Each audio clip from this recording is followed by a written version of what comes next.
is they want to destroy our country. They want to destroy our country.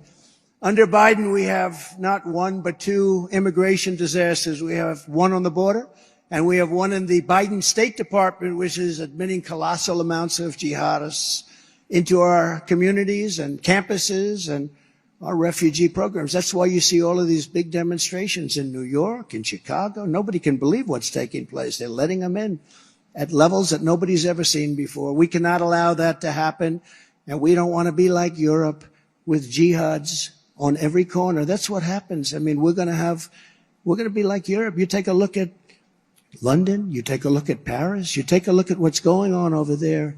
We want to be the United States of America, and we want to make our country great again. Right now, we don't have a great country. We have a laughingstock.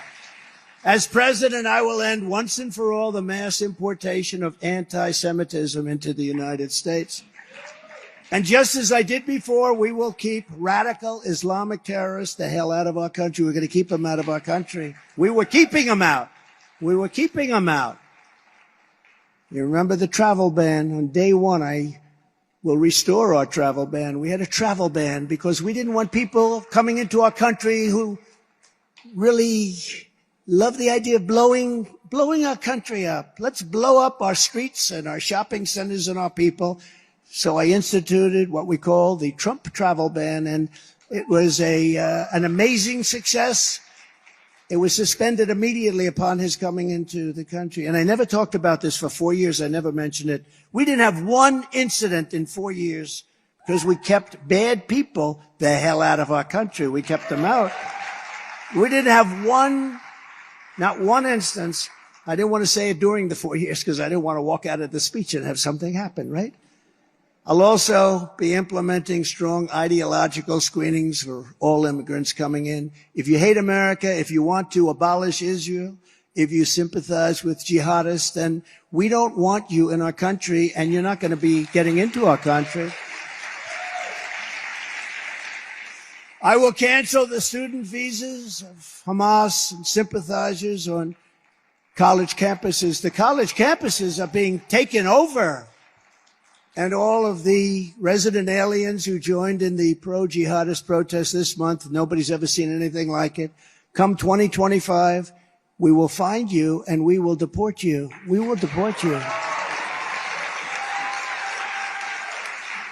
It's caused by some very bad troublemakers, those events that you've been watching.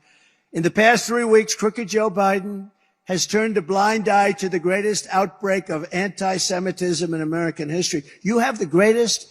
I call up friends of mine who happen to be Jewish. I say, are you watching what's going on? And they're actually frightened. These are some pretty strong people. They're tough people. They're frightened. Their kids are afraid to go to school. And they never had that before. But in our colleges, media, and even government, nobody's ever seen anything like Rashida Tlaib and Ilan Omar, who openly campaign against Israel. Nobody's ever seen this before. When asked recently about rising anti-Semitic hate, Joe Biden's own press secretary had nothing to say about the rabid mobs in the street, and they're shouting, kill the Jews, kill the Jews, and she had nothing to say. In fact, she stuck up for the other side. She started talking about the other side. You all saw it. Nobody could believe it. Then she came back later. She said, oh, I misunderstood the question. As president, I will absolutely protect our Jewish citizens from these maniacs, lunatics, radical left thugs. Threats or crimes of violence against Jews will be prosecuted to the fullest extent of the law. Right now, they go after Republicans, including me. They go after lots of people. They go after Catholics. I don't know what it is with the Catholics, but they're really after the Catholics, and they're after people wanting to make their school district better. This is a strange thing that's happening in our country. While in office, I took the strongest action of any president in history to combat the vile scourge of anti-Semitism. You know that. I signed a landmark executive order fighting anti-Semitic hate on college campuses and affirming that discrimination against Jewish students will be aggressively punished as a violation of civil rights. And that we didn't have that, if you can believe it. When I get back into office, I will put every single university and college president on notice.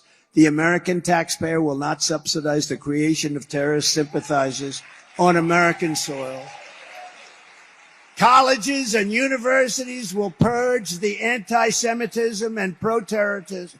What you're doing, the terrorism, this pro-terrorism is so out of control. Nobody's ever seen, or they will lose their accreditation and every last penny of federal student loans. It will not be paid to them, probably shouldn't be paid to them anyway. Never forget, the same radicals tearing down posters of Israeli hostages, can you imagine, at our university, ripping them right off the wall, I couldn't believe it, are the ones tearing down statues of our American heroes, defunding our police, destroying our justice system, and demolishing our borders. These are the same people that you have, same people, not good people for us.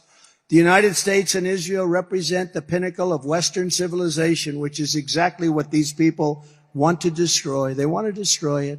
This is why those who chant death to Israel also chant always death to America. Do you ever notice? They always put them together, and that's why American patriots and supporters of Israel, and you have tremendous support in this country, I can tell you that, must stick together, come hell or high water. You have to stick together. We must have strong borders, strong military, strong families, strong cultures, and above all, we must have a strong American president. That's where it starts. You don't have a strong president, the rest is just words. It's only words. It's only words. You never had any of these problems. For 4 years, you didn't have any of these problems. Think of it. You wouldn't have Ukraine. You wouldn't have Israel being attacked. You wouldn't have inflation. You wouldn't have anything.